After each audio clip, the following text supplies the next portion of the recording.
Hello everyone, আমি পিয়ালি। তো good morning. তো সবাই কেমন আছো? আশা করি খুব ভালো আছো, আমিও খুব ভালো আছি। তো আবার একটা নতুন ভিডিওতে সবাইকে জানাই স্বাগত। তো 2-3 দিন পরে ব্লগ ভিডিও শেয়ার করছি, কারণ ঘরে কাজ হচ্ছিল, ব্যস্ত ছিলাম, তাই ভিডিও এডিট করতে পারিনি, সময় পাইনি। তো এটা শনিবারের ভিডিও তোমাদের সাথে আজকে শেয়ার করছি। তোমরা পুরো ভিডিওটা দেখো স্কিপ না করে, আশা করি খুব ভালো লাগবে।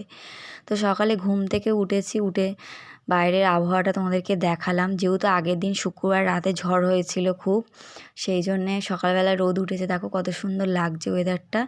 তো এই যে আমি ঘরটা ঝাঁট দিয়ে নিয়েছি, মামাম ঘুমাচ্ছে, ওকে ডাকিনি, ঘরটা ঝাঁট দিয়ে বাইরে চলে গেলাম, বাইরেটা চারদিকে ঝাঁট দিয়ে দিলাম। যেহেতু আগের দিন ঝড় হয়েছে, বাইরে পাতা পড়ে ভর্তি ছিল, ভালো করে ঝাঁট দিয়ে পরিষ্কার করে চলে এলাম। মামামকে ডাকছি অনেকক্ষণ ধরে, ডাকতে ডাকতে উঠলো।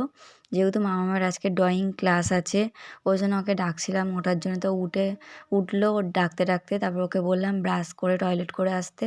আর আমি এদিকে দেখো বিছানাটা সুন্দর করে গুছিয়ে নেব। নিয়ে মামামকে প্রথমে দিয়ে দেবো 1 গ্লাস জল। ও ঘুম থেকে উঠে আগে জল দিয়ে, ও আগে একটু জল খায়, তারপরে ওকে কিছুক্ষণ পরে কিছু খেতে দিই। তারপর দেখো আমি বিছানাটা এদিকে গুছিয়ে নিয়েছি, তাড়াতাড়ি করছি। তারপর এদিকে চা বসাবো, চাটা খেয়ে ঘরদোর মুছে, যেহেতু আবার স্নান টান করে আবার টিফিন বানাবো। টিফিন খেয়ে মাম্মাম যাবে আঁকার ক্লাস, 11টা থেকে ওর আঁকা আছে। তো এই যে দেখো মাম্মাম চলে এসছে, ওকে দিয়ে দিলাম জল। আর এদিকে দেখো আমি চাও বসিয়ে দিয়েছি, হয়ে এসছে, এবার নামিয়ে নেবো। তো দেখো এবারে চা আর বিস্কুটটা খেয়ে নেব। তো মামাম দেখো কত সুন্দর এঁকেছে, ওর আঁকাটা কমপ্লিট করছিল। তো এই যে দেখো তোমাদেরকে দেখাচ্ছিলাম, ও খুব সুন্দর আঁকে, কিন্তু মাঝে মাঝে ওর আঁকতে চায় না, ভালো লাগে না, ওর ধৈর্য নেই ওর।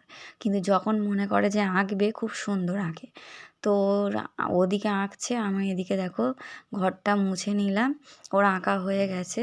তো আমি ঘরদোরটা মুছে চলে যাবো স্নান করতে। তো এইদিকে দেখো দুটো ঘর মুছে নিলাম। আমি আগে জানো তো হাত দিয়ে ঘর মুছতাম, কারণ এই যে লাঠি দিয়ে ঘর মুছতে আমি ভাবতাম যে ভালোভাবে মোছা হবে কি না, ময়লা যাবে কি না, এটা ভাবতাম। আমার মা বলে তুই লাঠি দিয়ে ঘর মুছে দেখ, তোর কোনো কষ্ট হবে না, আর ভালো মোছা যাবে। তারপর থেকে দেখো মা লাঠিটা কিনে দিয়েছে, আমি লাঠি দিয়ে ঘর মুছি, সত্যি সুন্দরভাবে মোছা যায়। কিন্তু আগে যেহেতু আমি হাত দিয়ে ঘর মুছতাম, আমার মনে হতো যে হাত দিয়েই ঘর মুছলে বেশি ভালো হবে পরিষ্কার, কিন্তু না, লাঠি দিয়েও ভালো পরিষ্কার হয়। তো দেখো আমার ঘর মোছা হয়ে গেছে, তা চান টান করে চলে এসেছি। এই যে দেখো এসে একটু মুখে ক্রিম মেখে, চুলটা ভালো করে মাথাটা আঁচড়ে নিয়ে সিঁদুরটা পরে নেবো, নিয়ে চলে যাব এবার টিফিনটা বানাতে। যেহেতু মামাম আঁকতে যাবে, তাড়াহুড়ো করছি, ওই জন্যে মামামকে টিফিনটা আগে করে দেবো। তো এসে এই যে আগে সবজিগুলো কেটে নেব, তোমার পেঁয়াজ, আলু, ক্যাপসিকাম, গাজর, লঙ্কা। আর এই যে ওকে বললাম দোকান থেকে ম্যাগি আনতে, তো ম্যাগি এনেছে, সবজি দিয়ে ম্যাগি করে দেবো। তো সবজিটা দেখো প্রথমে ভেজে নিয়ে জল দিয়ে দিলাম, দিয়ে সিদ্ধ হয়ে যেতে ম্যাগিগুলো দিয়ে নেড়ে চেড়ে, তারপর লাস্টে মশলাটা দেবো আর গোলমরিচের গুঁড়ো দেবো, দিয়ে তারপরে নামিয়ে নেবো। এই যে দেখো ম্যাগি হয়ে গেছে। তো মামাকে এই যে খেতে দিয়ে দিলাম। আর যেহেতু খুব গরম, ওই জন্য ওর খেতে টাইম লাগবে। তা আমি ওকে বললাম আস্তে আস্তে খেয়ে নে, তারপরে বেরোবে, দেরি হয়ে যাচ্ছে, 11টা বেজে গেছে। তো ওই যে ও খেয়ে নিল, আমিও একটু ম্যাগি খেয়ে নিলাম। নিয়ে এবার জল এসছে, এবার হচ্ছে তোমার চালটা ধুয়ে নেবো। এই যে চাল নিয়ে নাও, চালটা ধুয়ে নিয়ে চলে আসবো। আর আজকের বেশি কিছু রান্না করব না। তো এই যে একটা দাদা হচ্ছে গাছে জামরুল হয়েছিল, তো দিয়ে গেল, তো জামরুলটাও ধুয়ে নিলাম কল থেকে। আর জামরুলটা দেখো কত বড় বড়, আর জামরুল খেতে ভালোই লাগে। তো আগের দিনে চুনো মাছের টক আছে, আর রুই মাছের 2 পিস মাছ আর ঝোল আছে। ওই জন্য ভাবলাম আজকে শনিবার যেহেতু, ওই জন্য বেগুন পোড়া টমেটো পোড়া একসাথে পোড়াবো। তো এই যে দেখো পোড়াতে দিয়ে দিয়েছি, আর এদিকে ভাতও বসিয়ে দিয়েছি। বেগুন পোড়া হয়ে গেছে, দেখো আমি ভালোভাবে বেগুন আর টমেটোকে ছাড়িয়ে নিলাম, নিয়ে এবার ধনেপাতা, কাঁচা লঙ্কা, রসুনটা ভেজে নিয়েছি, আর পেঁয়াজ কুচিয়ে দিয়ে তেল নুন দিয়ে ভালো করে বেগুনটা মেখে নিচ্ছি দেখো। আর এদিকে আমার ভাতও হয়ে গেছে, ডিম ভাজা করেছি, আর সব কাজ করে নিয়েছি, গ্যাস মুছে বাসন মেজে এসে তারপর দেখো ভাত বেড়ে নিয়েছি থালায়। আর বেগুন পোড়াটা খেতে জাস্ট ওয়াও, দারুণ লাগছে, আমার খুব ভালো লাগে বেগুন পোড়া দিয়ে ভাত খেতে।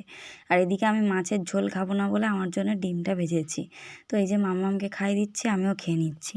তো খাওয়া হয়ে যেতে এই যে বাসন মেজে চলে এসেছি, মাম্মাম ফোন দেখছে, আমি আর মাম্মাম একটু শুয়ে পড়লাম। তারপরে বিকেলবেলা উঠে এই যে দেখো জামরুলগুলো ভালোভাবে কেটে নিয়েছি, নিয়ে এর মধ্যে লঙ্কার গুঁড়ো, বিট নুন, গোলমরিচের গুঁড়ো, লেবুর রস দিয়ে ভালো করে জামরুলটাকে মাখা করেছি। বেশ খেতে দারুণ লাগছে, দেখো বিকেলবেলা ঘুম থেকে উঠে মাখা খেতে তো দারুণই লাগে। তো এই যে খাচ্ছি, বেশ খেতে ভালো হয়েছে। তারপর সন্ধে দিয়ে দেখো, সন্ধে হয়ে যেতে সন্ধে টন্ধে দিয়ে নিয়ে আর এই যে দেখো চা করেছি আর মুড়ি মাখিয়েছি ঝুড়ি ভাজা দিয়ে। তো অনেক দিন পরে মুড়ি খাচ্ছি। মুড়ি খেতে আমার অতটা ভালো লাগে না, যখন ইচ্ছে হয় তখন খাই। তারপর মামাকে একটু পরিয়ে নিয়ে তারপর রাতে রান্না করতে চলে এসেছি। আজকে হবে তড়কা রুটি। তো ওই তড়কা ডাল ভিজিয়ে রেখেছিলাম সকালে, তোমরা দেখেছো। তারপর লবণ দিয়ে তড়কাটা সিদ্ধ করে নিলাম। পেঁয়াজ, লঙ্কা, ক্যাপসিকাম, টমেটো, আদা, রসুন সব ভালোভাবে কুচিয়ে নিলাম। নিয়ে কড়াই তেল গরম হতে পেঁয়াজ লঙ্কা ভেজে নিলাম, ক্যাপসিকাম দিয়ে দিলাম, টমেটো দিয়ে আদা রসুন সব ভেজে টেজে নিয়ে তারপর তোমার দিয়ে দিলাম মশলা সব রকম, জিরের গুঁড়ো, ধনের গুঁড়ো, লঙ্কার গুঁড়ো, যা যা লাগে। তড়কা মশলা দিয়েছি, গোলমরিচের গুঁড়ো দিয়েছি। তারপরে হচ্ছে তেল ছাড়তে তারপর ডিমটা ফাটিয়ে দিয়ে দিলাম। যেহেতু আমার ফ্রিজে একটাই ডিম ছিল, তো একটা ডিম ফাটিয়ে দিয়ে ভালোভাবে নেড়ে চেড়ে তড়কা ডালটা ঢেলে দিলাম। দিয়ে অল্প করে জল দিয়ে ভালোভাবে ফুটে উঠতে ধনে পাতা দিয়ে তড়কাটা নামিয়ে নিলাম। তো তড়কাটা হয়ে যেতে আমি এদিকে দেখো আটাটা মেখে নেব। তো আমি দেরি করেই রান্না বসাই, যেহেতু গরম গরম খাবো, কারণ সন্ধ্যাবেলা করে রাখলে ঠান্ডা হয়ে যাবে। ওই জন্য খাওয়ার আধ ঘন্টা 1 ঘন্টা আগে আমি রান্না করতে চলে আসি। আটাটা ভালোভাবে মেখে লেচি কেটে নিয়েছি। নিয়ে দেখো রুটিগুলো বেলে নিলাম সবগুলো। এদিকে চাটুটা গরম হয়ে যেতে রুটিগুলো এক এক করে দিয়ে দেবো, দিয়ে সেঁকে নেব। আর তখন বাজে 10টা 15 20। তারপর রুটিগুলো সব হয়ে যেতে আমি গ্যাসটা মুছে নিলাম। নিয়ে এই যে দেখো সবার জন্য খাবার নিয়ে নিয়েছি। মামামকে আমি খাইয়ে দেবো, আমি আর মামাম একটা থালায় খাবো। তো ভিডিওটা কেমন লাগলো জানি। আর সবাই ভালো থেকো, সুস্থ থেকো। চলো টাটা, গুড নাইট।